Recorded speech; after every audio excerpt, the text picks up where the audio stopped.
PTC news देख रहे सभी दर्शकों का स्वागत है। मैं सुमन कश्यप आपके साथ हाजिर आपके सामने हरियाणा की तमाम बड़ी खबरों को लेकर बुलेटिन की शुरुआत करेंगे, लेकिन पहले नजर डालते हैं हेडलाइंस पर। पंचतत्व में विलीन हुए भारतीय नौसेना के लेफ्टिनेंट विनय नरवाल। सीएम नरसिंह सिंह सैनी के सामने फूट फूट कर रोई बहन, कहा मेरे भाई को इंसाफ चाहिए। शहीद सिद्धार्थ यादव के घर पहुंचे मुख्यमंत्री नरसिंह सिंह सैनी। सीएम बोले सिद्धार्थ यादव थे होनहार पायलट, जाते जाते भी बचाई सैकड़ों लोगों की जान। Deputy speaker doctor Krishna Middha का बयान, कहा यह है मोदी का देश, अंजाम तो भुगतना पड़ेगा। दहशत फैलाने का काम किया दहशत कर्मियों ने। बहादुरगढ़ के छारा गांव में सड़क हादसा, मोटरसाइकिल सवार बुजुर्ग और 2 बच्चों की मौत। ईंटों से भरी ट्रैक्टर ट्रॉली ने मारी मोटरसाइकिल को टक्कर।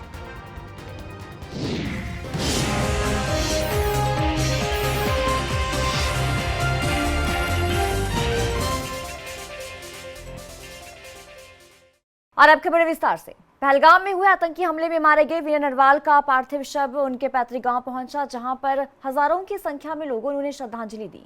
तो नम आंखों के साथ जो विनय नरवाल है उनको श्रद्धांजलि दी गई और हर किसी की आंखें इस दौरान नम थी। पूरा करनाल भारत माता की जय के नारों के साथ जो है वो गूंज उठा। तो ऐसे में मुख्यमंत्री नरसिंह सिंह सैनी भी पहुंचे और इस दौरान जो विनय नरवाल है उनकी बहन मुख्यमंत्री के सामने फूट फूट कर रोई और मुख्यमंत्री से मांग की गई कि जल्द से जल्द दोषियों को पकड़ा जाए, उन्हें बख्शा ना जाए। आपको बता दें कि विनय भारतीय नौसेना में लेफ्टिनेंट के पद पर तैनात थे। हाल ही में उनकी शादी हुई थी और अपनी पत्नी के साथ वो कश्मीर में घूमने के लिए गए थे, लेकिन आखिरकार किसे पता था कि वो वापस लौटकर नहीं आएंगे। तो जैसे उनका पार्थिव शव उनके घर सेक्टर 7 में पहुंचा तो भारत माता की जय के साथ पूरा करनाल गूंज उठा और करनाल के मॉडल टाउन शिवपुरी में उनका अंतिम संस्कार किया गया। तो उनके बहन सृष्टि ने अपने भाई को मुखाग्नि दी और राजकीय सम्मान के साथ उनका अंतिम संस्कार किया गया। ये तस्वीर उदास कर देने वाली थी। एक बहन ने अपने भाई को खोया, एक पत्नी ने अपने पति को खोया, तो वहीं एक मां ने अपने बेटे को खोया। मुख्यमंत्री नरसिंह सैनी विनय नरवाल के अंतिम संस्कार में पहुंचे। उनके साथ विधानसभा अध्यक्ष अरविंदर कल्याण, भाजपा प्रदेशाध्यक्ष मोहन लाल बड़ौली और तमाम भाजपा नेता मौजूद रहे। विनय नरवाल की बहन मुख्यमंत्री नरसिंह सैनी के सामने फूट फूट कर रोई और ये कहा कि मेरे भाई को इंसाफ दिलाओ और आरोपियों के खिलाफ सबसे सख्त कार्रवाई होनी चाहिए। हमारा नौजवान साथी विनय नरवाल जो अभी नौजवान हो जाएगा, जिन लोगों ने कायरतापूर्ण वो जम्मू में हमला किया है, मानवता का नुकसान किया है, वो बचेंगे नहीं। उनके खिलाफ सख्त कार्रवाई होगी और ऐसी कार्रवाई होगी कि आने वाले समय के अंदर इस प्रकार का कुकृत्य करने का साहस सोच समझ करके करेंगे। विनय नरवाल एक बहादुर हमारा जवान है। मैं उनको श्रद्धांजलि अर्पित करता हूं। परमपिता परमात्मा से प्रार्थना करता हूं कि उस दिवंगत आत्मा को अपने चरणों में स्थान दे। रिश्तेदारों को जो उनके जाने से दुख हुआ है, उस दुख को सहन करने की शक्ति प्रदान करे। हरियाणा सरकार पूर्ण रूप से परिवार के साथ है। आदरणीय मोदी जी सभी परिवारों के साथ हमारी भारत सरकार खड़ी है। 2 अप्रैल को गुजरात के जामनगर में जयगोया क्रैश होने पर शहीद हुए फ्लाइट लेफ्टिनेंट सिद्धार्थ यादव के घर मुख्यमंत्री नरसिंह सैनी पहुंचे। मुख्यमंत्री नरसिंह सैनी ने शहीद की तस्वीर पर जो है वो पुष्प अर्पित किया और परिवारजनों को सांत्वना दी। मुख्यमंत्री ने ये कहा कि सिद्धार्थ एक होनहार साथी था, जिसके एक छोटी सी आयु में ही आकाश की ऊंचाइयों को छूने की ख्वाहिश थी। दुर्भाग्यपूर्ण ये घटना घटी और होनहार सिद्धार्थ यादव उस घटना में शहीद हो गए। जाते जाते भी सैकड़ों लोगों की जान बचा गए। सीएम नरसिंह सैनी ने कहा कि सरकार पूर्णतः परिवार के साथ है। इस दुख की घड़ी में सरकार परिवार के साथ खड़ी है। सिद्धार्थ एक होनहार वो युवा साथी था, जिसने एक छोटी सी आयु में ही आकाश में ऊंचाइयों पर स्पेस में उन्होंने छलांग लगाने का जो उनका एक सोच थी, जो उनकी एक ख्वाहिश थी। घटनाएं वो घटी है और हमारा होनहार बच्चा उस प्लेन में क्रैश होकर के चला गया और जाते जाते भी उसने सैकड़ों लोगों की जान को बचाया। ऐसे दिवंगत आत्मा को मैं नमन करता हूँ। परिवार के बीच में आज आया था क्योंकि वो बच्चा देश के काम आया है और परमपिता परमात्मा, क्योंकि जैसी उसकी रचना है, हम ये मानते हैं कि उसका साथ शायद हमारे साथ इतना ही होगा।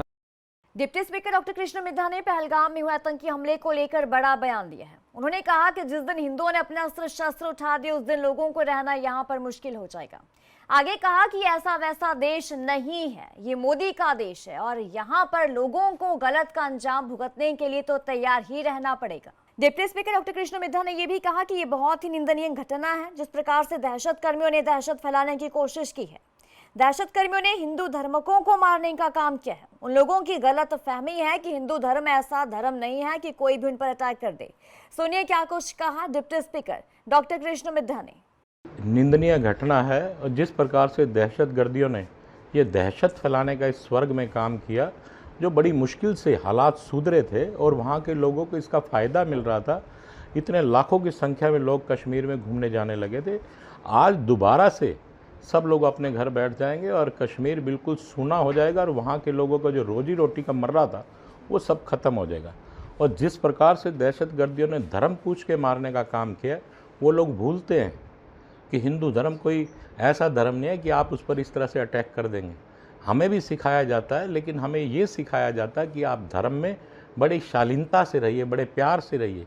इस तरह से उनके धर्म में हो सकता है ऐसा बताया जाता हो कि काफिरों का शब्द प्रयोग किया जाता है और कहा जाता है कि आप काफिरों को मारने का काम। ऐसे नमाजियों की इस धरती पे कोई जगह नहीं होनी चाहिए, जो अपने आप को ये कहते हैं कि हम 5 वक्त की नमाज पढ़ते हैं।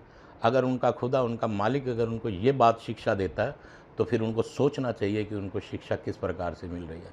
मैं तो ये कहूँगा कि जो लोग आज जो पाकिस्तान के नारे लगाते हैं, पाकिस्तान जिंदाबाद के नारे लगाते हैं, वहाँ के रहने वाले, उस घाटी में रहने वाले लोग, उनको झेलम के द्वारा पाकिस्तान में ही भेज देना चाहिए। तो दादरी शहर में कॉलेज रोड पर बनी करीब 200 झुग्गियों को हटाने का काम नगर परिषद ने किया। इस दौरान लोगों में काफी गुस्सा दिखने को मिला और लोगों ने इस दौरान काफी ज्यादा बवाल भी किया, रोड जाम किया गया और हंगामा भी किया गया। बाद में उन्होंने दादरी महेंद्रगढ़ रोड जाम करते हुए प्रशासन की कार्रवाई पर रोष भी व्यक्त किया। प्रशासन की टीम द्वारा करीब 3 घंटे तक कार्रवाई के दौरान 117 झुग्गियों पर पीला पंजा चलाते हुए हटाया गया। यहाँ के निवासी अपने सामान समेटकर दूसरी जगह जाते भी दिखाई दिए। मौके पर एम्बुलेंस, फायर ब्रिगेड की टीम भी तैनात रही। जे जी बिना गरीबों के अत्याचार कर रखा है, कुछ बात नहीं चीत नहीं, जौन करते हैं उनको तो पकड़ता नहीं और गरीबों को बेमतलब पे सजा दे रखी है। झुग्गी तोड़ रखी है। 8-7 साल का लड़का बुखार में गुजर रहा, उसको भी दिन पूरे नहीं करने दे रहे और बुलडोजरों से तंबू फोड़ा तोड़ी कर दी। हमारा बहुत नुकसान कर दिया। अब हम कहाँ जाएं? अरे मोदी साहब को हम वोट देते हैं, इस साल एक घर में 10-10, 12-12 वोट है हमारे। अमीर आदमियों के 1-1, 2 लड़के जाम रखे और जो गरीब आदमी है इसी जीतते हैं। आज चरखी दादरी में एक सरकारी जमीन पे अवैध कब्जा चल रहा था बहुत टाइम से, जिसमें कम से कम 100-200 झुग्गियाँ हैं, जिन पे 400-500 के आसपास लोग हैं जो रह रहे थे। 10 से 15 साल से जो कब्जा चल रहा है उसके खाली करवाने के आदेश आ रखे थे, जिसमें 21 प्लॉट हैं जो अलॉट किए गए हैं सरकार द्वारा। उनकी जगह छोड़ के बाकी सारी जगह खाली करवाई गई। जी, आज हमें आदेश प्राप्त हुए थे कि दादरी में जो अवैध कब्जा है, जो झुग्गी झोपड़ियों का, उनको हटाने में हमारी पुलिस सुरक्षा मांगी गई थी। जिसके दौरान भाई हम यहाँ पर मौके पर पहुंचे थे, जहाँ पर यहाँ झुग्गी झोपड़ी वालों ने थोड़ी देर तक कोशिश की थी कि पुलिस का कार्य रोका जाए, लेकिन उनको मनाने के बाद वो मान गए और शांतिपूर्ण ये अवैध कब्जा हटा दिया गया है।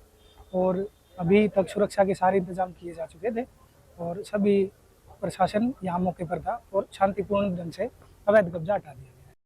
साइबर सिटी गुरुग्राम में स्कॉर्पियो में सवार युवकों के द्वारा बाइकर्स ग्रुप के साथ मारपीट की गई थी। तो गुरुग्राम पुलिस ने इन चारों स्कॉर्पियो सवार आरोपियों को गिरफ्तार कर लिया और मामले की जांच में जुटी हुई है। आपको बता दें कि जो ये चारों आरोपी थे जो स्कॉर्पियो में सवार थे, उन्होंने मारपीट की थी बाइकर्स ग्रुप के साथ। इन्हें पुलिस ने दिल्ली से गिरफ्तार किया है। आरोपियों की पहचान दिल्ली के उत्तम नगर निवासी भानु शर्मा, दीपक सिंह, प्रज्ञा शर्मा और रजत सिंह के रूप में हुई है। प्रारंभिक पूछताछ में ये सामने आया है कि ये चारों दिल्ली से गुरुग्राम घूमने के लिए आए थे।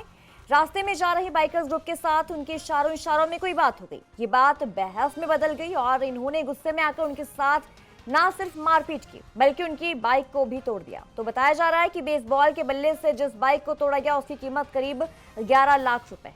में 20 अप्रैल 2025 को गुरुग्राम पुलिस के सेक्टर 37 पुलिस स्टेशन में एक विक्टिम के द्वारा एक कंप्लेंट फाइल की गई थी और उसके द्वारा बताया गया था कि वह कुछ अपने दोस्तों के साथ में घूमने के लिए बाइक से आया हुआ था। तो इसी दौरान रास्ते में स्कॉर्पियो सवार कुछ युवकों द्वारा उनके साथ रोक करके मारपीट की गई तथा जो विक्टिम था, जो कंप्लेनेंट था, उसकी बाइक को भी उनके द्वारा तोड़ दिया गया। इसमें गुरुग्राम पुलिस के द्वारा सेक्टर 37 पुलिस स्टेशन में FIR रजिस्टर की गई थी और FIR रजिस्टर करने के बाद में जो विक्टिम था, जो कंप्लेनेंट था, उसका मेडिकल एग्जामिनेशन करवाया गया था। इसमें गाड़ी का नंबर जो विक्टिम के द्वारा भी अपनी कंप्लेंट में रजिस्टर किया गया था। तो गुरुग्राम पुलिस के द्वारा जो इस घटना में शामिल आरोपी थे उनकी पहचान करने के उपरांत आज जो इस मामले में जो 4 आरोपी थे उनको पुलिस के द्वारा अरेस्ट किया गया है। गिरफ्तार किए गए जो आरोपी हैं उसमें सबसे पहले जो मुख्य जो आरोपी है उसकी पहचान भानु के रूप में हुई है, जो कि एक 33 वर्षीय व्यक्ति है। उत्तम नगर दिल्ली का ये रहने वाला है तथा उत्तम नगर में ही कोई जिम का ये संचालन करता है। इसके साथ जो दूसरा जो आरोपी था उसकी पहचान दीपक के रूप में हुई है। दीपक उत्तम नगर दिल्ली का ही रहने वाला है और 24 वर्षीय युवक है। यह जो भानु है उसकी जिम में ही जिम ट्रेनर का ये काम करता है। तीसरा जो आरोपी है उसकी पहचान प्रज्ञा शर्मा के रूप में है, जो कि 23 वर्षीय युवक है। तो बहादुरगढ़ में एक बार फिर से तेज रफ्तार का कहर देखने को मिला है। यहाँ पर 60 वर्षीय बुजुर्ग और उसके साथ 2 बच्चों की मौत हो गई। तो आपको बता दें कि तेज रफ्तार ट्रैक्टर ट्रॉली जा रही थी जिसकी मोटरसाइकिल के साथ भिड़ंत हो गई और इस दौरान तीनों की मौके पर ही मौत हो गई। हादसा झज्जर सांपला मार्ग पर छारा टोल प्लाजा के पास हुआ। हादसे के तुरंत बाद ट्रैक्टर चालक मौके से फरार हो गया। घटना की सूचना मिलने के बाद पुलिस मौके पर पहुंची और मामले की जांच शुरू कर दी। मृतकों की पहचान छारा गांव निवासी 60 वर्षीय भीम सिंह और उसके 2 दोस्तों टिंको और हन्नी के रूप में हुई है। तो हादसे के बाद अफरा तफरी मच गई, हड़कंप का माहौल पैदा हो गया। पुलिस को जानकारी दी, पुलिस मौके पर पहुंची और मामले की कार्रवाई में जुटी हुई है। जी मैं तो घर पर था, घर से मतलब पता चला कि मेरी बेटी बैठाई मैंने उसी टाइम और टूल तक से पहुंची थी। मेरे बाबा 3 एक्सीडेंट हो रहे हैं, मतलब देखिए तो मैं पहुंचा जब गांव के भतीजा ये सारे उड़े खड़े थे और ये ताऊगढ़ का है भीम सिंह, इसकी 60 साल उम्र होगी और एक है 2 देवते हैं, मतलब हमारे भाणजे देवते वाले, इनके भाणजे हमारे देवते। ये तीनों मौके पर इंजर्ड हो रही है।